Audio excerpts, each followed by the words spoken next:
Oke, kita start admin. Ready untuk di record admin? Baik, Pak, sudah bisa dimulai. Ya, terima kasih ya Bapak Ibu. Jangan lupa untuk di foto screenshot dulu ya. Foto screenshot kehadirannya Mbak admin ya, jangan lupa ya. Ya, salam konsumsi Bapak Ibu, bertemu kembali dalam acara webinar kita hari ini APENAS Asosiasi Pengusaha Pelaksana Kontraktor dan Konstruksi Nasional. Bersama saya Fandi Yot sebagai Ketua Umum. Terima kasih untuk teman-teman yang sudah memberi hati dan pikiran mengikuti webinar ini. Ya, boleh admin di-share ke share screen please, silakan untuk playernya di-share biar kita start.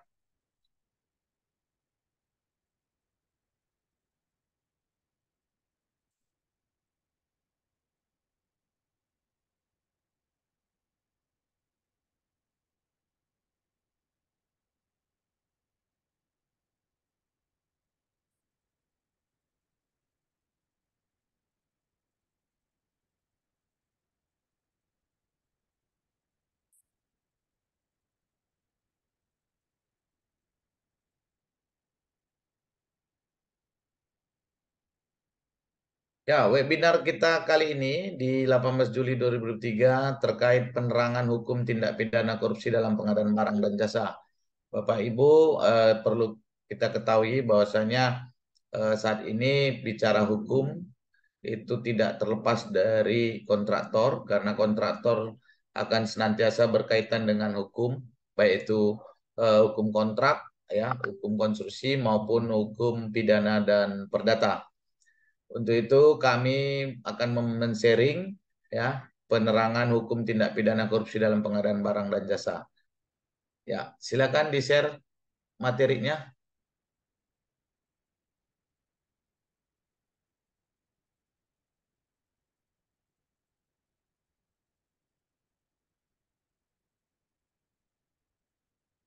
Pada saat saya presentasi, Bapak Ibu yang punya kesempatan dan akan bertanya, silakan ajukan pertanyaan ya. Nanti bisa dengan chatting room ya, di chatting room mengajukan hand your raise ya.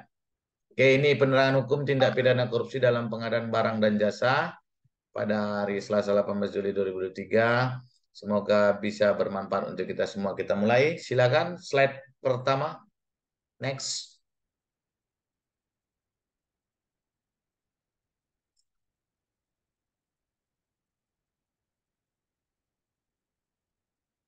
Next, Mbak Admin.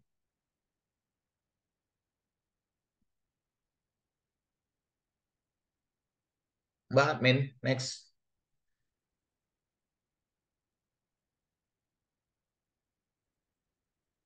Tindak pidana korupsi di Indonesia, ya. Apakah tindak pidana korupsi itu yang pertama, ya. Tindak pidana korupsi eh, bisa kita lihat di sini, sadar anti korupsi, ya. Tindak pidana korupsi adalah tindakan yang mengakibatkan kerugian keuangan negara, suap menyuap, penggelapan dalam jabatan, pemerasan, perbuatan curang, benturan kepentingan dalam pengadaan, gratifikasi, dan tindakan lain yang mendukung terjadinya tindak atau perilaku korupsi. Undang-Undang Nomor 31 Tahun 99 Junto Undang-Undang Nomor 20 Tahun 2001 tentang tindak pidana korupsi. Next slide.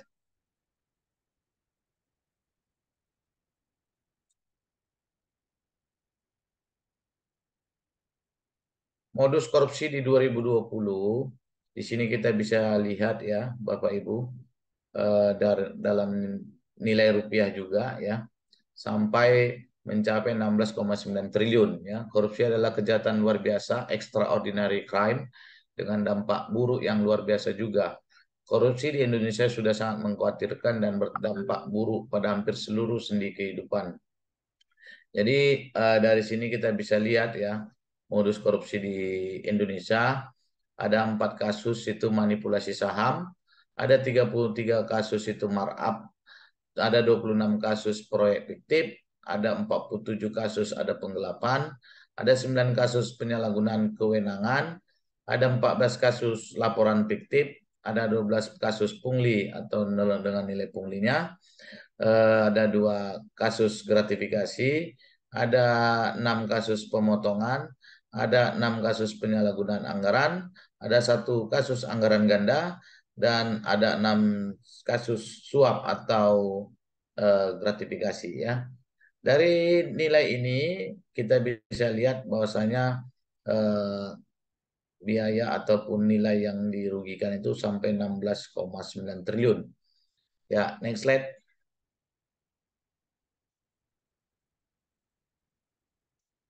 Next slide, please. Ya, berkurangnya korupsi. Ya, ada pola dua, ya, 2 pola yang perlu dalam berkurangnya korupsi ini. Yang pertama preventif atau represif, ya. Ya, dengan preventif ini yakni membangun budaya anti korupsi, ya. Membangun budaya anti korupsi, mendorong reformasi sektor publik, mendapatkan kepercayaan publik, ya, mendorong penegakan hukum. Dalam aturan-aturan ini juga bisa dilaksanakan dengan sosialisasi, komunikasi, dan pendidikan terkait preventif korupsi. Perbaikan peraturan perundang-undangan, pengkajian atau mereview sistem rekomendasi, pendidikan yang kuat dan proaktif, operasi kerjasama dengan instansi lain, dan koordinasi dalam mendorong penegakan hukum terkait korupsi. Dari sini kita lihat skema bahwasanya korupsi di Indonesia dalam kurun waktu beberapa dasawarsa dengan adanya KPK kita bisa lihat bahwasanya kita harus lihat berapa sih nilai yang ditangkap sama KPK dan berapa nilai ataupun anggaran yang disedot oleh KPK sejak berdirinya KPK, ya. Jadi kalau KPK misalkan dapat X rupiah dalam pencegahan korupsinya, menangkap korupsi dengan OTT, maka kita akan lihat juga investasi atau anggaran yang dihabiskan oleh KPK selama kurun waktu tersebut. Next, next, next, please.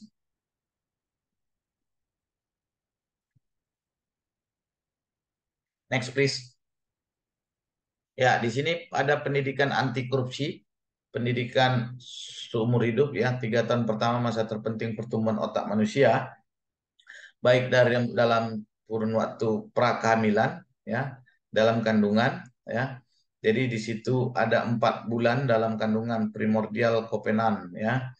Sehingga di situ orang tua atau ibu yang mengandung bayi atau janin itu dalam pelaksanaan moralitasnya ada IQ, EQ, dan SQ. IQ itu inteligensia, EQ adalah emosi inteligensianya, kemudian SQ, ya, spiritual. Jadi dalam hal itu ibu yang sedang mengandung sering-seringlah berdoa, ya, makan makanan bacaan dalam doa, kemudian memperdengarkan lagu-lagu sesuai dengan agama masing-masing, ya. Di situ tuntutan dalam pertumbuhan otak anak-anak, ya.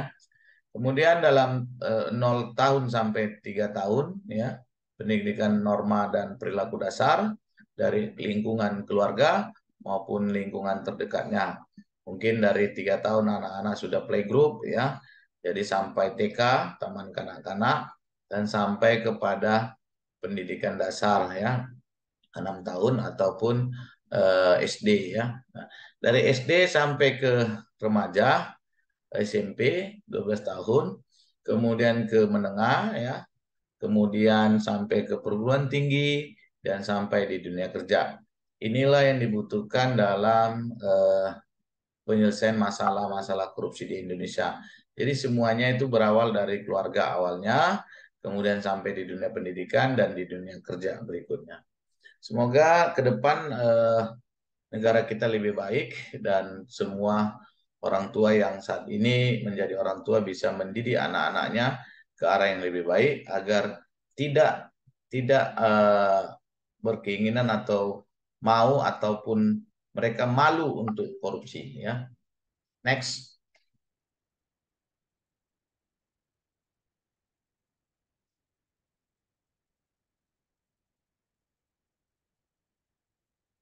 Good governance sebagai upaya pencegahan korupsi. Terkait dengan tugas pencegahan, Kejaksaan mendorong pelaksanaan prinsip-prinsip good governance pada tataran administrasi pemerintahan dari mulai pusat sampai ke daerah. Berikut ini program pencegahan korupsi yang meliputi pelaksanaan penerapan manajemen berbasis kinerja, pelaksanaan pemberantasan korupsi pada proses pengadaan melalui penerapan fakta integritas, pelaksanaan mekanisme pengaduan masyarakat, pelaksanaan peningkatan kapasitas pemerintah daerah, pelaksanaan reformasi pelayanan sektor publik, pemberian akses informasi, pelaksanaan mobilisasi publik melalui pendidikan dan peningkatan kesadaran anti korupsi, pelaksanaan pelatihan dan bantuan teknis, pelaksanaan pertukaran informasi korupsi. Ya, next slide. Next slide, please. Titik celah rawan korupsi, proses perencanaan, adanya elite capture, ya, contoh dengan adanya dana desa, ya, proses pertanggungjawaban sebanyak 2 kali, berpotensi laporan fiktif, ya, proses monitoring dan evaluasi bersifat bersifat formalitas administratif dan telat deteksi korupsi. 4. Proses pelaksanaan atau berpotensi nepotisme dan tidak transparan. 6. Dan kelima adalah proses pengadaan barang dan jasa dalam konteks penyaluran dan pengelolaan, ya. Berpotensi markup, rekayasa dan tidak transparan. Next slide. Bapak Ibu, sampai di sini ada yang mau bertanya? Ya, next slide. Tipikor, penyalahgunaan wewenang, bocor lagi, curang, gratifikasi, KKN, pemalsuan, komisi, sumbangan, suap, pemerasan, penggelapan. Nah, kalau ini semua merupakan perlawanan hukum, maka seharusnya seyogianya kita sebagai umat manusia yang berakal dan pikiran, berakhlak, ya, dan memiliki agama ataupun bertuhan, kita tidak akan melakukan hal-hal ini, ya. Kita tidak akan melakukan hal-hal ini. Ya. Next. Modus operandi pengadaan barang dan jasa. Tahap pertama, perencanaan pengadaan yang mengada-ada, proyek pesanan, tanpa evaluasi kebutuhan dari proses penganggaran sebelumnya, berkaitan dengan sistem penganggaran, penggelembungan anggaran, biaya, volume, bahan, dan kualitas juga berkaitan dengan sistem penganggaran. Jadwal pengadaan yang tidak realistis, rekanan yang telah tahu terlebih dahulu yang dapat siap mengikuti tender. Pengadaan yang mengarah pada produk spesifikasi tertentu, menutup peluang perusahaan pengusaha lain, mengarah pada petunjuk langsung rencana pengadaan yang diarahkan atau rekayasa pemaketan untuk KKN. Slide. Di sini ada pertanyaan Bapak Ibu. Tahap kedua, pembentukan panitia lelang. Problem transparansi. Panitia tidak dapat menjamin kesamaan dalam memperoleh informasi bagi semua peserta tender. Panitia tidak berlaku adil dan profesional dalam semua tahap pengadaan panitia yang memihak atau tidak independen. Problem integritas pernah terlibat dalam kasus KKN, memiliki latar belakang yang mendorong kedekatan dengan rekanan. Next.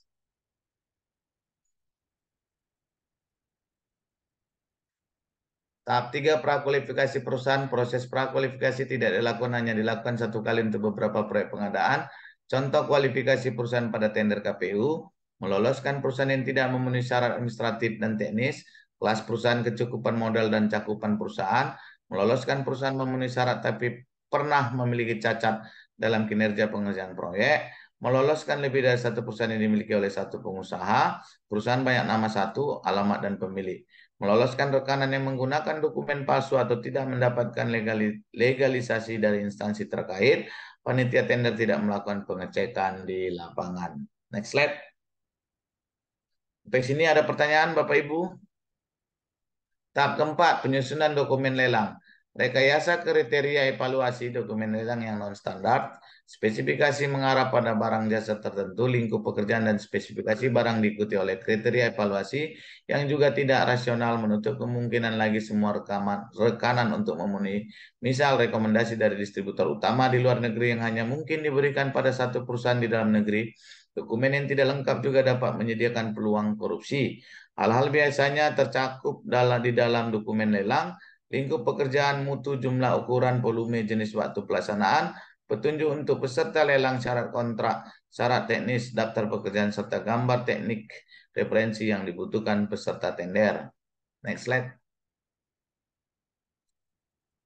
Tahap kelima, pengumuman pelelangan. Jangka waktu pengumuman yang terlalu singkat dilihat dari waktu yang wajar yang diperlukan untuk memenuhi persyaratan lelang. Diumumkan lewat media yang tidak terkenal, tidak sesuai dengan ketentuan peraturan yang ada.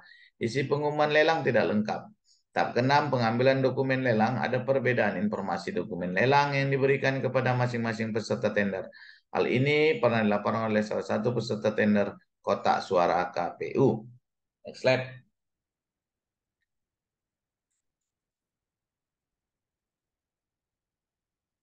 Sampai sini ada pertanyaan Bapak Ibu? Ya, tahap ketujuh, penentuan harga perkiraan sendiri atau HPS. Penggelembungan anggaran HPS direkayasa baik jumlah unit pekerja ataupun volume. Penawaran dari rekan pun didekatkan dengan harga yang sudah digelembungkan. Memasukkan elemen pekerjaan yang proses pekerjaan sudah selesai dari sumber anggaran atau proyek yang lain. Indikasi ini pernah terjadi di NTB. Harga dasar yang tidak standar, mengambil kualifikasi yang tinggi, oligopoli pengadaan, beberapa perusahaan besar berkolaborasi untuk menentukan harga. Contoh pengadaan keperluan pengolahan data hasil P4B KPU pada pemilu 2004. Keterlibatan calon pemenang dalam penentuan HPS. Next slide.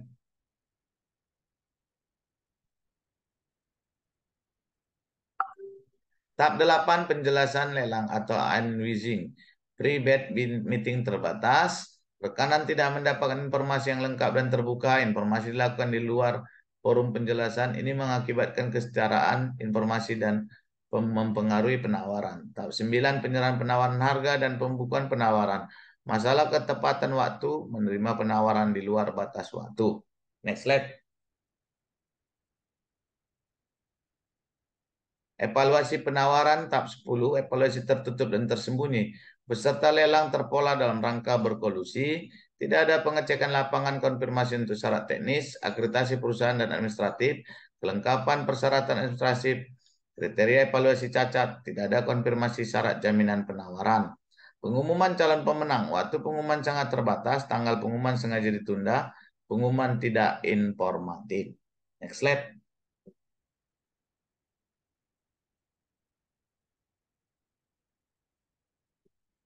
Sanggahan peserta lelang tidak seluruh sanggahan ditanggapi. Substansi sanggahan yang tidak disanggahi, sanggahan performa untuk menghindari tuduhan tender diatur. Petunjuk pemenangan lelang pada tahap 13, penundaan surat petunjuk harus didapatkan dengan menyuap. Penunjuk dipercepat sebelum masa sanggahan berakhir.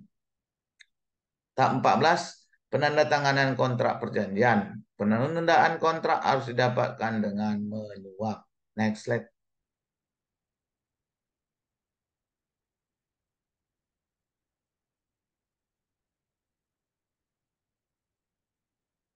Ya, tahap ke-15, penyerahan barang jasa kepada pengguna. Kriteria penerima barang biasa, volume barang tidak sesuai dengan yang tertulis di dokumen lelang, jaminan pasca jual palsu, tidak sesuai spesifikasi atau kualifikasi teknis. Adanya kontrak charge order di tengah pengerjaan, memungkinkan terjadinya perubahan spesifikasi dan kualifikasi pekerjaan. Ada yang mau kopinya? Maaf, Erlis Tika, boleh dimatikan, boleh dimutkan. Erlistika, mohon maaf, bisa dimatikan. Admin boleh dimatikan. Admin boleh dimutkan dulu.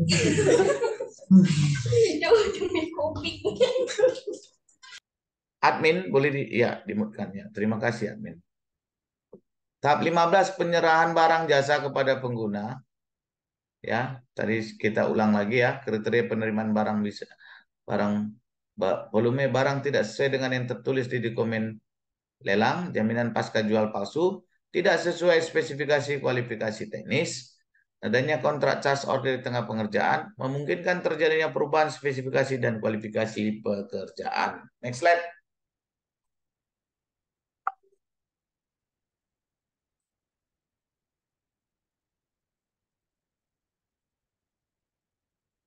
Pengadaan barang jasa ini juga memegang 7 prinsip atau ajas yang dijadikan sebagai dasar. Ya, ini efisiensi. Hal ini dapat diukur terhadap seberapa besar upaya termasuk di dalamnya dana dan daya yang dikerjakan demi terpenuhnya barang jasa dengan spesifikasi tertentu. Semakin kecil upaya yang dikerjakan sebuah proses pengadaan akan dapat dikatakan semakin efisien. Efektif, hal ini dapat diukur dari seberapa jauh barang jasa yang diperoleh dari pengadaan yang dilakukan dapat memenuhi spesifikasi yang diharapkan. Transparan, yang memastikan proses pengadaan suatu barang jasa dapat diketahui secara luas. Proses ini meliputi dasar hukum, tata cara, spesifikasi barang jasa, dan segala sesuatu yang berkaitan dengan proses pengadaan itu sendiri. Next slide. Next slide, please. Oke. Terbuka yang menjadikan pengadaan barang dan jasa dapat diikuti oleh semua penyedia barang dan jasa dengan kriteria yang sudah terpenuhi dan mendukungnya dengan memberikan akses terhadap informasi tentang prosedur yang ditetapkan. Bersaing, yang menjadikan proses pengadaan barang jasa menciptakan iklim persaingan sehat di antara penyedia barang jasa, tanpa adanya intervensi yang dapat mengganggu mekanisme dalam pasar. Keenam, adil, yang menjamin proses pengadaan barang jasa memberikan perlakuan sama bagi seluruh calon penyedia barang jasa yang tertarik tanpa ada perlakuan khusus bagi salah satunya. Akuntabel, yang memastikan proses pengadaan barang jasa dapat dipertanggungjawabkan sesuai dengan aturan dan ketentuan yang berlaku. Next slide.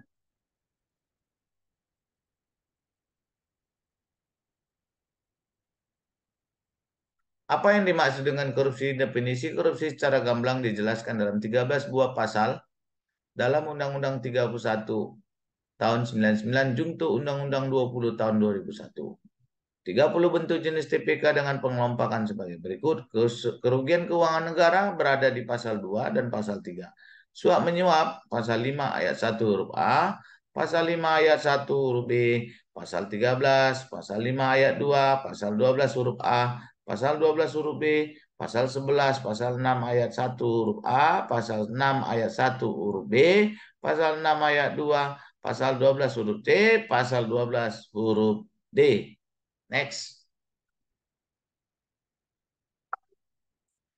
Pasal 2, setiap orang yang secara melawan hukum melakukan perbuatan memperkaya diri sendiri atau orang lain atau suatu korporasi yang dapat merugikan keuangan negara atau perekonomian negara dipidana dengan pidana penjara paling singkat 4 tahun dan denda paling sedikit 200 juta rupiah dan paling banyak 1 miliar rupiah. Next.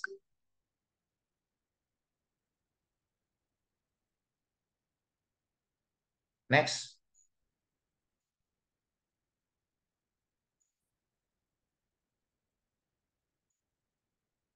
Ya, pasal 3, setiap orang yang dengan tujuan menguntungkan diri sendiri atau orang lain atau suatu korporasi menyalahgunakan kewenangan, kesempatan atau sarana yang ada padanya karena jabatan atau kedudukan yang dapat merugikan keuangan negara atau perekonomian negara dipidana dengan pidana penjara seumur hidup atau pidana penjara paling singkat 1 tahun dan paling lama 20 tahun dan atau denda paling sedikit 50 juta rupiah. Next. Agak dipercepat aja, admin. Ya, penggelapan dalam jabatan ada pasal 8, pasal 9, pasal 10 huruf A, pasal 10 huruf B, pasal 10 huruf C. Pemerasan ada dalam pasal 12 huruf E, pasal 12 huruf G, pasal 12 huruf H. Perbuatan curang ada pasal 7 ayat 1 huruf A, pasal 7 ayat 1 huruf B, pasal 7 ayat 1 huruf C, pasal 7 ayat 1 huruf D, pasal 7 ayat 2 dan pasal 12 huruf H. Benturan kepentingan dalam pengadaan sesuai dengan pasal 12 huruf I. Gratifikasi pasal 12 B, junto pasal 12 C. Next.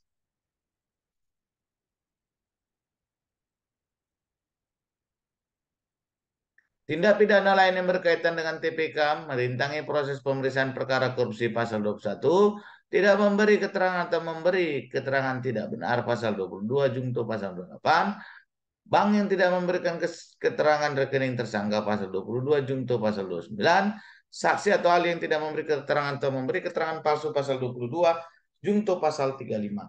Orang yang memegang jabatan tidak memberikan keterangan atau memberi keterangan palsu. Next.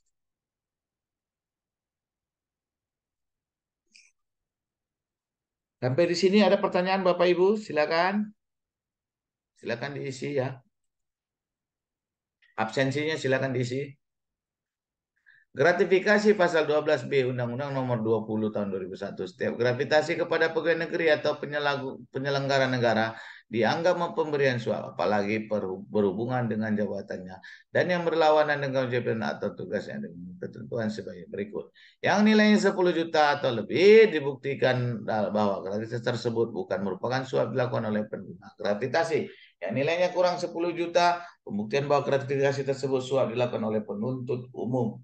Pidana bagi pegawai negeri atau penyelenggara negara sebagai dimaksud dalam ayat 1 adalah pidana penjara seumur hidup atau pidana penjara paling singkat 4 dan paling lama 20 tahun dan pidana denda sedikitnya 200 juta rupiah dan paling banyak 1 miliar rupiah. Next.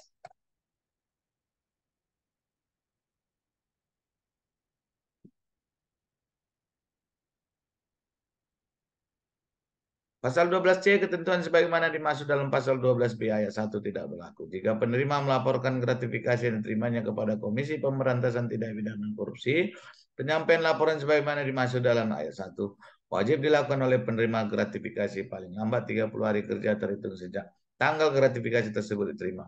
Komisi Pemberantasan Tindak Pidana Korupsi dalam waktu paling lambat 30 hari kerja sejak tanggal menerima laporan wajib menetapkan gratifikasi dapat menjadi milik penerima atau milik negara. Ketentuan mengenai tata cara penyampaian laporan sebagaimana dimaksud dalam ayat 2 dan penentuan status gratifikasi sebagaimana dimaksud dalam ayat 3 diatur dalam Undang-Undang tentang Komisi Pemberantasan Tindak Pidana Korupsi.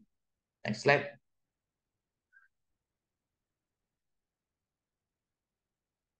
Pemberian dalam arti luas yakni meliputi pemberian uang, barang, rabat, diskon, komisi pinjaman tanpa bunga, tiket perjalanan, fasilitas penginapan, perjalanan wisata, pengobatan cuma-cuma, dan fasilitas lainnya. Gratifikasi tersebut baik yang diterima dan di dalam negeri maupun di luar negeri dan yang dilakukan dengan menggunakan sarana elektronik atau tanpa sarana elektronik. Pengecualian Undang-Undang Nomor 20 Tahun 2001 Pasal 12 di ayat 1, yakni ketentuan sebagaimana dimaksud dalam Pasal 12B ayat 1 tidak berlaku jika penerima melaporkan gratifikasi yang diterimanya kepada Komisi Pemberantasan Tindak Pidana Korupsi. Next.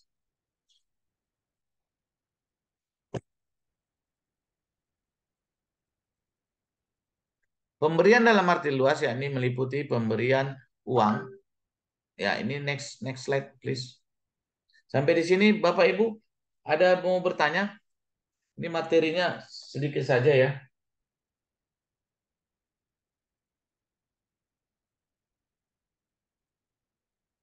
Ya. Sampai di sini ada mau bertanya? Ya, silakan mau foto-foto. Admin silakan ambil ya. Ya. Bapak Ibu, kami beri waktu untuk silakan mau bertanya. Untuk materi nanti bisa diminta ya di call center kita 0811 777 8757. Ya. 0811 777 8757. Silakan diminta materinya ke admin kami ya. Bapak Ibu demikian dulu untuk webinar kita. Mudah-mudahan lain waktu kita bisa lanjut kembali ya. Ya, ada pertanyaan? Oh ya, pada paham semua berarti. Oke. Saya kembalikan ke admin. Admin, terima kasih sekali lagi Bapak Ibu. Mohon maaf bila ada kekurangan kami menyampaikan materi webinar hari ini. Terima kasih untuk kerjasamanya dan kami kembalikan kepada admin. Silakan admin. Sampai berjumpa kembali Bapak Ibu. Salam konstruksi.